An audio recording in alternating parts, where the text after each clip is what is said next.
Hello everyone, আসসালামু আলাইকুম। Welcome to my new another vlog. তো আজ হচ্ছে ভিডিওটি আমি সকাল থেকে শুরু করছি। সকালবেলায় ঘুম থেকে উঠেই হচ্ছে আমি প্রথমে হচ্ছে ডিম সিদ্ধ খেয়ে নিচ্ছিলাম দুইটা, আর সাথে হচ্ছে চা খাবো। রেগুলার সকালেই বলতে গেলে আমি প্রায় এই সেম খাবারই খেয়ে থাকি, তবে মাঝে মধ্যে একটু চেঞ্জ হয়।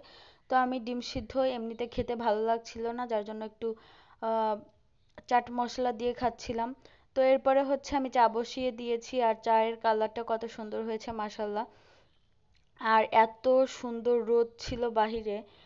আর আমাদের হচ্ছে বাসার পাশেই হচ্ছে একটা উঠান আছে, ওখানে হচ্ছে ধান নেড়েছে, অনেক সুন্দর সুঘ্রাণ আসতেছিল। কিন্তু সমস্যা হচ্ছে অনেক ডাস্টও আসতেছিল, যার জন্য জানালা খোলা রাখতে পারছিলাম না।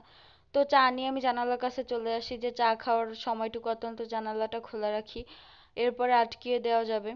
তো এখানে একটা বাবু কাজ করছিল, আর ও হচ্ছে ধানের যে কুটা থাকে ওগুলো হচ্ছে নাড়তেছিল না কি করতেছিল জানি না। তো যাই হোক, এরপরে আমার আর কোনো ভিডিও রেকর্ড করা হয়নি। তো সকাল 11টার দিকে হচ্ছে আমার হাজবেন্ড দুইটা কাঁঠাল নিয়ে এসেছিল, তো দুইটাই পেকেছে, তার মধ্যে একটা হচ্ছে কাটতে বসেছি।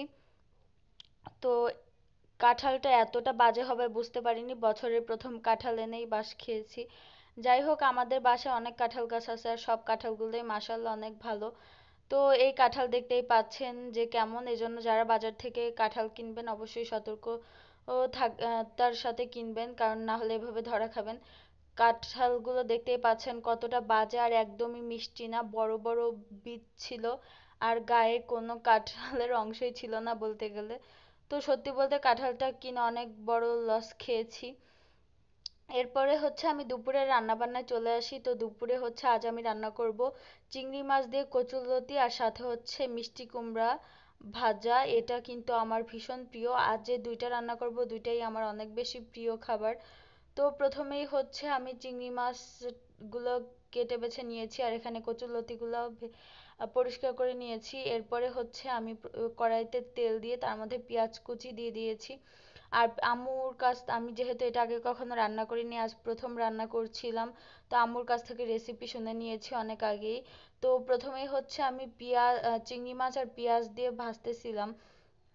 এরপরে এটা একটু ভাজা ভাজা হয়ে আসলে এর মধ্যে মশলা দিয়ে কাঁচামরিচ দিয়ে ভালোভাবে মশলাটা কষিয়ে নিয়েছি। মশলাটা ভালোভাবে কষিয়ে নেওয়া হয়ে গেলে তারপরে হচ্ছে আমি এর মধ্যে মধ্যে হচ্ছে একটু পানি দিয়ে দিব। তারপরে পানিটা একটু গরম হলে তারপরে হচ্ছে কচুরলতিগুলো দিয়ে দিব। তো এভাবেই হচ্ছে খুবই ইজি ভাবে আমি কচুরলতিটা রান্না করে নিয়েছি। আর এটা খেতে কিন্তু দুর্দান্ত হয়েছিল, খুবই মজা হয়েছিল। তো যাই হোক, এবার হচ্ছে আমার কচুরলতি রান্নাটা শেষ। তারপরে হচ্ছে আমি মিষ্টি কুমড়াগুলো ভেজে নিচ্ছিলাম। আর কচুরলতি আমার যেরকম প্রিয়, মিষ্টি কুমড়া ভাজিটা তো আমার আরো বেশি প্রিয়। তো এরপরে হচ্ছে মিষ্টি কুমড়াগুলো ভেজে নিচ্ছিলাম। তো মিষ্টি কুমড়া তো আমি প্রায় সব সময়ই খাই, আমার আর আমার হাজবেন্ড দুজনেরই হচ্ছে আমাদের মিষ্টি কুমড়া অনেক বেশি পছন্দ। তো এখানে আমি মিষ্টি কুমড়াগুলো হচ্ছে মরিচ পেঁয়াজ দিয়ে ভাজবো। তো মিষ্টি কুমড়া সবভাবেই খেতে ভালো লাগে, তবে আমার কাছে এভাবে আর হচ্ছে মিষ্টি কুমড়া চিংড়ি মাছ দিয়ে রান্না করে খেতেও ভালো লাগে। তো এরপরে হচ্ছে মিষ্টি কুমড়াগুলো ভেজে নিলাম ভালোভাবে। আর এই দুইটা তরকারি রান্না করব, আসলে আমরা মানুষ দুইজন, এই দুইটা তরকারি রান্না করেছি, তাও থেকে যাবে। দেখা যাবে পরের দিন সকালেও আমাদের খাওয়া লাগবে, কারণ আমাদের তরকারি বেশি একটা শেষ হয় না। আর কি আর বলবো, রাত তখন অনেক অনেক রাতে হচ্ছে আমার হুট করে হচ্ছে ফুচকা খেতে ইচ্ছা করে, আর এত রাতে তো বাহিরে যাওয়া সম্ভব না, মানে বাহিরে ফুচকা পাওয়া যাবে না। আর আমি হচ্ছে সবসময় বাসায় তৈরি খাবার খেতে বেশি স্বাচ্ছন্দ্য বোধ করি। তো অনেক রাতে ফুচকা খেতে ইচ্ছা করেছে, তো কি হয়েছে, আমি তো ঝটপট নিজেই বানিয়ে নিয়েছি ফুচকা। তো তখন অনেক রাত ছিল, রাত প্রায় 12টা 1টার মতো বাজে। তো ফুচকাগুলো খেয়ে নিচ্ছিলাম, আসলে অনেক মজা হয়েছিল ফুচকাগুলো, আর খুবই তৃপ্তি সহকারে খেয়েছি মাশাআল্লাহ।